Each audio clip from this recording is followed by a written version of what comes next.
Olá, tudo bem? Hoje a Chapecó tem o prazer de receber o professor Roberto Assísolo de Souza. Ele que é o ganhador do Prêmio Jabuti e do Prêmio Abel, concedido pela Associação Brasileira de Editoras Universitárias, com a obra intitulada Do Mito das Musas, a Razão das Letras. Esta obra foi publicada pela editora Argos da Chapecó, um dos responsáveis pela vinda do professor à região. Professor, antes de iniciar o nosso bate-papo, me permita apresentar um pouco do seu currículo. O professor Assísolo é licenciado em inglês, em português e literaturas, é bacharel em ciências jurídicas e sociais, também é doutor em teoria de literatura, fez estudo de pós-doutorado na área de literatura brasileira e atualmente é professor da Universidade do Estado do Rio de Janeiro. O prêmio Jabuti conquistado pelo professor foi criado em 1958 e é considerado o mais tradicional prêmio de livro no Brasil. Seu maior diferencial em relação aos outros prêmios de literatura é a sua abrangência. Além de valorizar os escritores, o prêmio destaca a qualidade de trabalho de todas as áreas envolvidas na criação e produção de um livro. Professor, o que o inspirou para escrever este livro? Bom, essa palavra que você usou, que me inspirou, me remete ao título. O título do livro é Do Mito das Musas, a Razão das Letras. E a mitologia antiga achava que os poetas, os escritores, eles eram possuídos por um espírito das musas, né? E a partir daí é que eles faziam seus trabalhos. Na verdade, isso é um mito, né? Não há propriamente inspiração. Existe plano, projeto, trabalho. E eu tinha um projeto antigo de reunir para os especialistas da área um acervo de textos que anda muito espalhado, muito disperso, né?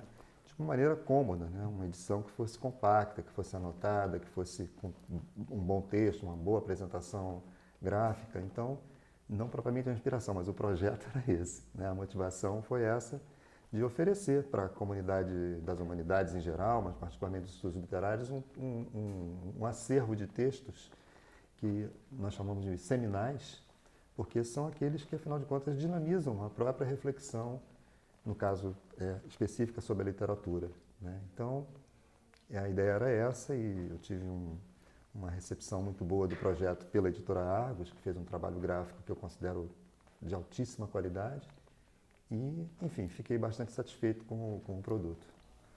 E como foi receber o prêmio Jabuti com esta obra? Olha, me deixou muito feliz, bastante feliz. Na verdade, no início eu nem imaginava que esse tipo de trabalho, considerando que se trata de uma palavra que nós não temos praticamente em português, mas tem uma tradição editorial anglo-americana, que é a da produção de readers, né? Quer dizer, livros de leitura, seria em português. E eu não conseguia encontrar, por exemplo, nas várias categorias do Jabuti, nenhuma categoria em que esse tipo de trabalho, né, estivesse previsto, contemplado. E ele acabou entrando na categoria de gramáticas, dicionários e história e crítica literária, se eu bem me lembro. Enfim, uma seção do prêmio muito abrangente que contempla trabalhos da área de letras, independentemente de ser uma gramática, ou um dicionário, ou um reader, como foi o caso do livro. Então, para início de conversa, eu não sabia nem que o livro podia concorrer, né? E, para mim, foi uma surpresa muito grande. Agora, eu só vou me permitir, não somente para ser mais factual, mas também em homenagem, né, a todos os meus parceiros no trabalho, que isso não é uma coisa individual, inclusive a editora, mas você falou em 2 prêmios, na verdade foram 3. Foi o prêmio do Jabuti, o da Associação Brasileira de Editoras Universitárias, e o da Academia Brasileira de Letras. Somente um dos prêmios em que o livro foi inscrito, que ele não obteve a indicação, foi o da Biblioteca Nacional. Então, o livro acabou concorrendo para 4 prêmios, né, de trabalhos literários e, para minha alegria, né, 3 deles ele foi indicado, foi o vencedor. E qual foi a principal temática que o senhor abordou nesta obra? Olha, a temática é a história digamos assim, de longa duração da literatura. Literatura entendida no sentido bem estrito, né, que é o conjunto de obras poéticas, ficcionais e dramatúrgicas, de uma extensíssima tradição ocidental que vem lá de trás, lá da Grécia até pré-clássica, né, como os poemas homéricos, né, até o nosso tempo. Então, isso que nós chamamos hoje de literatura é um tipo de atividade, um tipo de produção cultural a que a humanidade ocidental se dedica desde sempre, sem interrupção, né? 2.500 anos. Né? E o trabalho se propunha justamente cobrir esse longo curso com estudos, né, que cada um a seu modo se transformaram em textos assim cruciais para esse tipo de reflexão, ou seminais, como a gente preferiu. Quer dizer, seminal no sentido de que são sementes, né, que vão produzir reflexão, trabalhos e a própria produção literária dos poetas, dos dramaturgos, dos romancistas, etc. Então a ideia era cobrir esse longo período, né, essa história de longa duração, com textos representativos e marcantes, né, e que, por mais que sejam às vezes assim milenares, né, continuam nos dizendo coisas hoje que nos interessam. Professor, além da visita à editora Argos, o senhor ministrou palestra em uma outra universidade e também no curso de letras aqui da Chapecó. O que o senhor discutiu nesses encontros?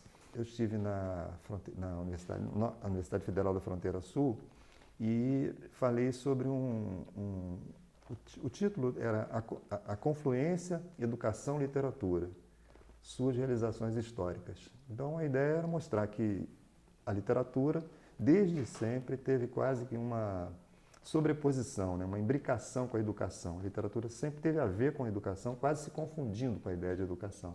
Mostrar como a literatura interagiu, esteve conexa com vários modelos de educação, né, que a gente vem desde a antiguidade até o nosso tempo. Então, educação como cultura humanística, lá na origem, depois educação como cultura cívico-nacionalista, mais próxima de nós, educação estética, mais próxima ainda, e enfim, o que eu estou chamando, né, no nosso momento, uma educação para a promoção, a compreensão e a tolerância com a diversidade. Acho que a literatura hoje está muito, digamos, engajada ou conectada com essa questão da diversidade. Falando na questão editorial no Brasil, como o senhor vê a publicação de alguns livros em formato de e-book? O senhor acha que isso vai ajudar a aumentar o número de leitores brasileiros? Olha, não sei se vai ajudar a aumentar o número de leitores brasileiros, porque eu acho que mais uma tecnologia, menos uma, não é o ponto, a meu ver, fundamental. O ponto fundamental é a educação. O Brasil precisa de uma revolução na educação. Não pode se contentar com reformas. Estou usando uma palavra forte, revolução. Porque reformas a gente tem tido muitas e muito mal feitas, sempre pontuais, pega uma coisa, pega outra, mas não consegue imaginar uma reconcepção do conjunto, né, do processo educacional do país. Então, eu acho que criar leitor é uma questão muito mais de um projeto da educação do que da franquia de tecnologias, né? Isso não significa que eu sou contra ou que eu tenho reservas, porque uma pessoa da minha geração costuma, então tem alguns preconceitos com a tecnologia de hoje. Não tem nenhum, até porque para fazer esse trabalho eu me vali muito dessa tecnologia. Eu não precisei sair do meu escritório, por exemplo, para pegar um texto numa língua que hoje não se fala mais, ou quase não se fala, o provençal, uma língua da Idade Média, que eu nunca tinha tido acesso material a esses textos, e eu consegui baixar o livro na minha casa, no meu escritório, sem me mexer, sem sair de Jacarepaguá, onde eu moro, né? E isso graças a essa tecnologia que tem no e-book também um dos seus derivados, né? Então não tem nada contra, eu acho que é uma ferramenta importante, mas não é ela que vai fazer leitor. Além da obra que foi vencedora do Prêmio Jabuti e do Prêmio Abel, o professor tem outras obras publicadas na editora Argos. E quais são os planos para o futuro? Já tem mais alguma publicação rascunhada? Tem sim, tem algumas que já deviam até ter saído esse ano, mas eu estou ao mesmo tempo com... A gente hoje na universidade é multifuncional, né? Então a gente tem que dar aula, tem que participar da administração. Eu tenho hoje um cargo administrativo bastante absorvente e pesado na minha universidade e tem que também estudar, ler e escrever. São muitas coisas ao mesmo tempo. Então, para esse ano eu tinha assim um número bem razoável de livros, né, que eu esperava publicá-los todos esse ano. Saiu, um livro chamado Um Pouco de Método, que é um livro sobre metodologia das humanidades, particularmente da área de letras. E, fora disso, tem um livro que reúne trabalhos de estrangeiros e de portugueses no século XIX, que foram pioneiros nos estudos da literatura brasileira. Então, é um livro que vai se chamar Na Aurora da Literatura Brasileira. E são a reunião desses textos e um estudo a respeito deles. Esse livro está quase pronto. O outro é um pequeno texto de um poeta que morreu com 20 anos no século XIX, chamado Álvares de Azevedo, que escreveu um pequeno trabalho de cerca de 60 páginas chamado Literatura e Civilização em Portugal, que sempre foi um texto muito maltratado, muito mal editado, e eu acho que fiz uma edição razoável desse texto, muito anotada, muito cuidadosa. Também espero que saia. Se não sair esse ano, sai no próximo. E, finalmente, um livro que deveria ter saído em 2015, que foi o ano dos 450 anos do Rio de Janeiro, e eu obtive, na ocasião, um financiamento da FAPERJ, que é a Fundação de Amparo à Pesquisa do Estado do Rio de Janeiro, para um livro que fosse alusivo à comemoração dos 450 anos da cidade. Como você sabe, o Estado do Rio está numa situação muito difícil, a verba só saiu quando os 450 anos já tinham passado. E o livro, mas aí eu continuei trabalhando, porque me deram lá o recurso para fazer o livro, e deve sair, espero que ainda esse ano, mas aí o atraso da verba do Estado se juntou ao atraso da própria editora, que agora está correndo atrás, está funcionando, eu acho que o livro sai. Um livro que vai se chamar Cantos do Rio, né? Tem aí uma certa ambiguidade nessa palavra cantos, porque é canto no sentido de cantinho, bairros, lugares, né? Mas canto também no sentido de cântico, né? De celebração. E também é um livro que eu estou assim, achando que vai ser bem legal, bem interessante, está saindo. Então tem esses três aí, assim, próximos, né? Que deveriam ter saído esse ano, e até o Cantos do Rio já ter sido 2015, né? Mas está indo. Professor Acísolo, agradeço a sua participação no nosso programa de hoje e lembrando que a obra do Mito das Musas, A Razão das Letras está à disposição na Livraria Universitária e também na loja virtual da editora Argos. Encerramos o programa de hoje e até a próxima!